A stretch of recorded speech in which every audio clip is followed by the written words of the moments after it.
jumpa kita sekali lagi dalam video tips-tips kepada pelajar yang akan menduduki STPM semester 2 tak lama lagi. Okey, so kali ini cikgu nak berikan tips bagi pelajar untuk menulis jawapan, bagaimana cara untuk menulis jawapan bagi soalan bahagian A, iaitu soalan struktur. Jom. Okey, cikgu ambil daripada soalan yang sama seperti yang kita dah bincangkan sebelum ini, bagaimana cara untuk pilih soalan. So kali ini cikgu sambung daripada soalan yang sama. Cikgu nak bagi tips pula bagaimana cara untuk menulis jawapan untuk mengikut kehendak soalan, bagi soalan struktur. Okey, tadi kita belajar, cikgu dah berikan tips bagaimana untuk memilih soalan. So sekarang bila pelajar dah pilih soalan tu, contohnya untuk soalan tahun 2017 pelajar dah pilih soalan nombor 1 contohnya. Okey, untuk untuk menulis jawapan bagi soalan nombor 1 ni, okey, kita tengok kehendak soalannya tadi, nyatakan 3 kesan sekiranya rakyat Malaysia berpegang teguh kepada agama dan kepercayaan. Jadi apa kesannya? Jadi kalau kesan macam ni, kita pelajar just tulis apa kesan yang berlaku. Okey, tak perlu spesifik mengikut kata kerja ke ataupun sebagainya, just bagi tahu je apakah kesannya. Okey, contohnya apa tadi? Wujudnya perpaduan. Wujud perpaduan. Tulis je macam tu. Ataupun kurang jenayah. Okey, dan apa lagi? Kalau kita agama dan kepercayaan, kalau berpegang teguh kepada agama, wujudnya perpaduan, kurangnya jenayah, lagi apa? Gejala sosial pun semakin berkurang. Gejala sosial akan berkurangan atau dapat dielakkan. Okey, jadi just tulis saja. Kalau macam ni dia tanya kesan, kalau kesan lah secara umum kan. Jadi pelajar tuliskan saja jawapan tu, tak perlu spesifik mengikut kata kerja tertentu. Okey, itu soalan nombor 1 lah, cara nak tulis jawapan, bergantung kepada kehendak soalan. Tapi untuk soalan kali ini, nombor 1 ni, nyatakan 3 kesan sekiranya rakyat Malaysia berpegang teguh. Jadi kesannya tu secara pelajar bagi tahulah apa kesannya, wujud perpaduan, macam tu. Okey, seterusnya nombor 2. Tadi kan kita dah decide nak jawab nombor 2 kan. Okey, contoh nombor 2, senaraikan 4 faktor yang melambatkan pencapaian hasrat untuk mewujudkan masyarakat yang bermoral dan beretika. Okey, jadi ini kena senaraikan 4 faktor. Jadi apa? Faktor ni dia maksudnya pelajar masih lagi, kalau soalan, kalau tadi kesan, apa kesannya? Kesannya tu maksudnya dia terbuka, open, tak spesifik mengikut kata kerja. Apa je, bagi tahu je apa. Sama juga dengan faktor. Faktor juga pelajar tulis apa faktornya. Tak perlu terikat dengan kata kerja. Yang ini pun jawapannya open juga.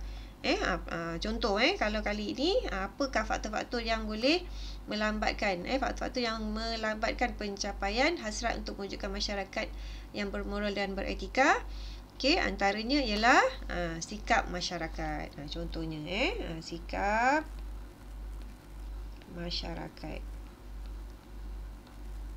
Apa sikap masyarakat yang materialistik? Maksudnya dia mementingkan diri sendirilah. Yang materialistik. Boy, cantiknya tulisan cikgu. Gitu. Okey, lagi apa lagi? Faktor lain. Apa lagi faktor lain? Mungkin faktornya ialah pengaruh media massa.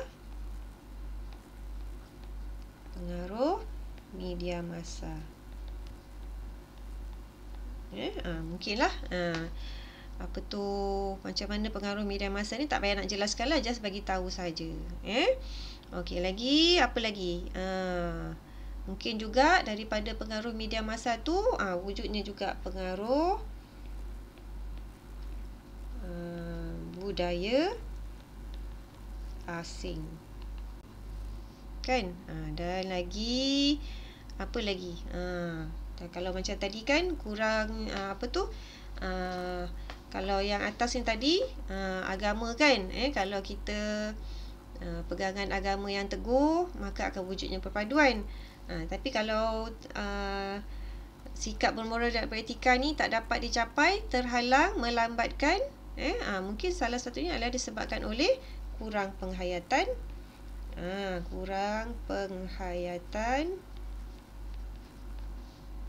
agama. Dah cukup 4. Nampak tak? Okey, jadi kat sini sebenarnya cikgu nak tunjukkan kalau soalan tu minta pelajar senaraikan kesan, okey, ataupun faktor, jadi pelajar senaraikan sahaja apa dia jawapan-jawapannya. Tak perlu terikat dengan kata kerja ataupun ganti nama ke apa, tak perlu. Just nyatakan sahaja apakah jawapan yang pelajar nak tulis tu. Kesannya apa, faktornya apa. Okey, ini soalan untuk bentuk kesan dan juga bentuk faktor. Okey, tapi bagaimana pula kalau soalan itu berbentuk strategi? Nyatakan 4 strategi. Okey, jadi kali ini kalau soalan itu berbentuk strategi, maksudnya dia pelajar kena tulis soalan tu dan macam cara-cara lah strategi. Apa cara-cara? Jadi kalau macam tu pelajar kena tuliskan. Kalau dia tanya cara-cara, maksudnya kena tuliskan nak buat apalah kan. Jadi nak buat apa tu adalah satu bentuk kata kerja. Jadi kena mulakan dengan kata kerja yang sesuai. Okey? Jadi digalakkan pelajar tulislah dengan mulakan dengan kata kerja meningkatkan. Kalau macam ni apa ni? Strategi melahirkan masyarakat yang saintifik dan progresif. Okey. Jadi pelajar boleh gunakan kata kerja contohnya meningkatkan, menambah. Okey, strategi kan, menambah kemudahan ICT di kawasan-kawasan luar bandar, contoh. Lagi apa? Meningkatkan, menambah, menambah baik, menambah baik. Lagi apa lagi? Apa cikgu tulis ni? Lagi apa? Meningkat, menambah baik. Apa lagi? Memantapkan,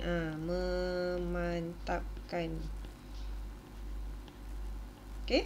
Jadi kalau strategi tu dia perlukan kata kerja. Sebab apa? Strategi tu bermaksud macam mana cara-cara untuk mencapai itu, melahirkan masyarakat yang saintifik dan progresif. Jadi macam mana caranya? Kita kena gunakan kata kerja lah. Sebab dia tanya cara. Ataupun strategi tu adik-beradik kepada cara kan. Jadi kena gunakan kata kerja yang sesuai. Lepas tu tuliskan jawapan pelajar. Okey, itu tips dia. Okey, jadi kat sini soalan nombor 1 tu kesan, nombor 2 faktor. Kesan dengan faktor tulis saja apa jawapan yang pelajar nak tulis tu, tidak terikat dengan kata kerja. Okey, tapi kalau diminta strategi, usaha ke, langkah ke, kena mulakan dengan kata kerja yang sesuai. Okey, contohnya macam soalan nombor 3 ni cikgu tunjukkan. Okey, jadi kita tengok lagi soalan lain. Tadi kita dah buat soalan tahun 2018, so kita sambung je kat sini terus. Okey, kalau soalan nombor 1 ni tahun 2018, dia tanya nyatakan 3 cara. Jadi kat sini jelaslah. Kalau 3 cara, maka pelajar kena tulis mulakan jawapan dengan kata kerja.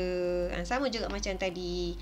Kalau macam ni, nyatakan 3 cara kerajaan untuk mengukuhkan pengurusan kewangan awam. Jadi apa? Cara.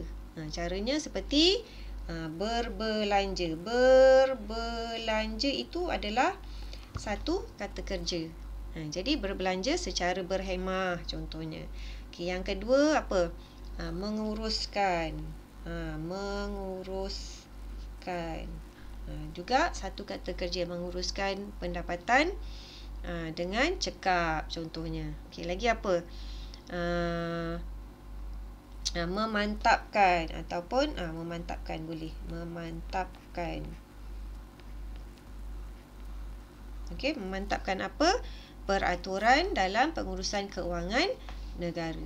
Apa boleh juga. Jadi cikgu nak tunjukkan kat sini kata kerja tidak hanya terikat dengan tetapi boleh juga dengan kata kerja yang lain yang bersesuaian yang menunjukkan bahawa dia ialah langkah-langkah ataupun cara. Contohnya macam berbelanja ataupun nak tukar dengan berbelanja, boleh juga membelanjakan. Pun boleh juga. Membelanjakan sebab kadang-kadang biasanya kalau dalam skema jawapan ni dia lebih sesuai gunakan kata kerja jadi membelanjakan maksudnya sama kan dengan berbelanja. So bolehlah guna kata kerja lebih sesuai. Okey, itu soalan kalau kehendak soalannya cara-cara. Okey, kalau nombor 2 dia tanya faktor. So macam mana nak jawab? Tadi cikgu dah tunjukkan. Faktor, nyatakan saja apakah faktornya. Okey, kalau nombor 3 tujuan. So tujuan dengan prinsip ini kena tulislah ikut apa yang ada dekat dalam buku yang pelajar dah baca tu. Kat situ je. Okey, satu lagi cikgu nak tunjukkan. Okey, contoh kalau soalan nombor 2 ni jelaskan 2 faktor penghalang. Okey, penghalang kepada integrasi kaum. Jadi macam mana cara nak tulis kalau soalan itu berbentuk HOTS macam ni? Kena ada idea, kena ada huraian. Kena ada idea. So macam mana? Pelajar kena asingkan. Lebih baik sekiranya pelajar asingkan jawapan, idea dan huraian tu. Maksudnya satu ayat idea, satu ayat huraian. Contohnya macam ni. Okey, integrasi faktor penghalang integrasi kaum. Contohnya apa? Dari segi sikap. Sikap perkauman. Itu idea. Sikap perkauman. So huraiannya apa? Tulis saja macam tu. Tak payah tulis panjang-panjang. Faktor penghalang kepada integrasi kaum ialah sikap perkauman. Boleh juga, tapi kita nak jimatkan masa kan.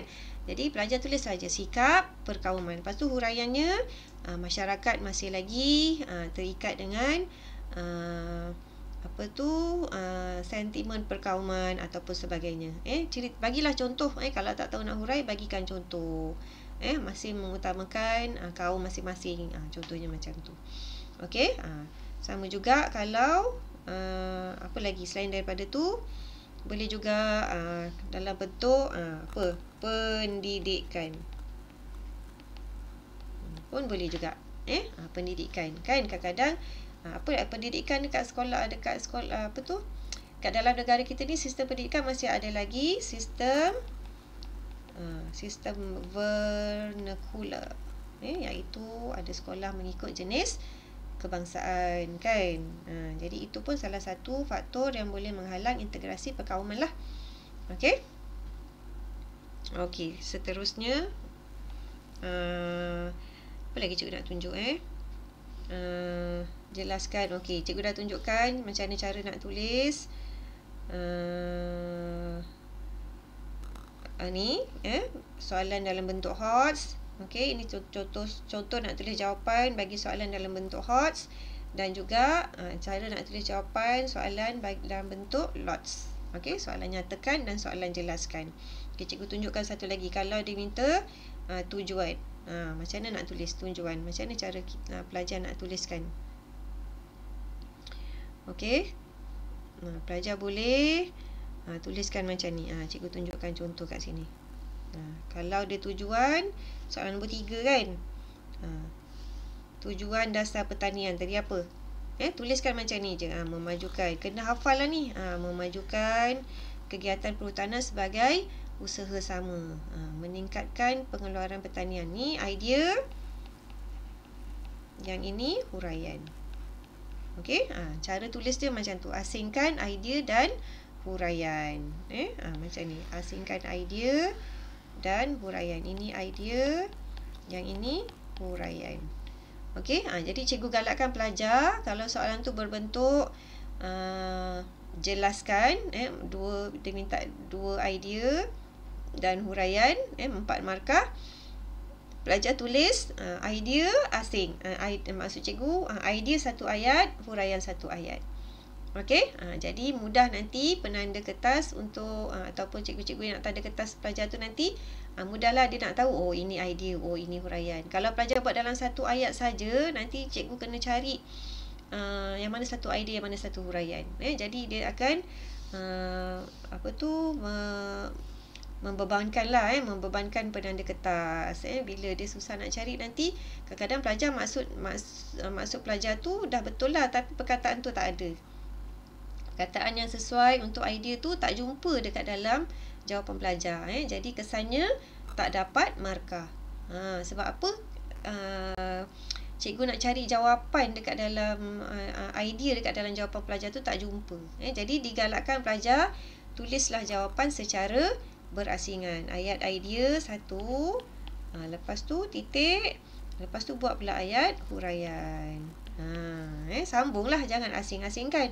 Sambung je ayat idea, lepas tu ayat huraian. Ayat idea ni apa, ayat huraian macam ni kan. Okey, pendidikan. Lepas tu titik, lepas tu buat sistem vernacular gitu. Okey, jadi cikgu tahu. Jadi ayat yang pertama ni ialah idea, ayat yang kedua ialah huraian. Okey, jadi itu tips untuk tulis jawapan bagi soalan struktur. Yang berbentuk lots, iaitu nyatakan atau senaraikan atau tuliskan, dan yang berbentuk HOTS, jelaskan. Okey, ataupun huraikan. Jadi cikgu harap tips ini dapat bantu pelajar. Okey, cikgu harap tips ini dapat bantu pelajar untuk tulis jawapan bagi soalan struktur yang baik. Pelajar dah pilih tadi soalan mana nak jawab. Lepas tu tulislah jawapan mengikut kehendak soalan yang tepat. Okey, cikgu ulang semula. Apa dia? Macam mana caranya? Okey, kalau macam ni dia minta cara-cara. Cara-cara, jadi tuliskan dengan menggunakan kata kerja yang sesuai.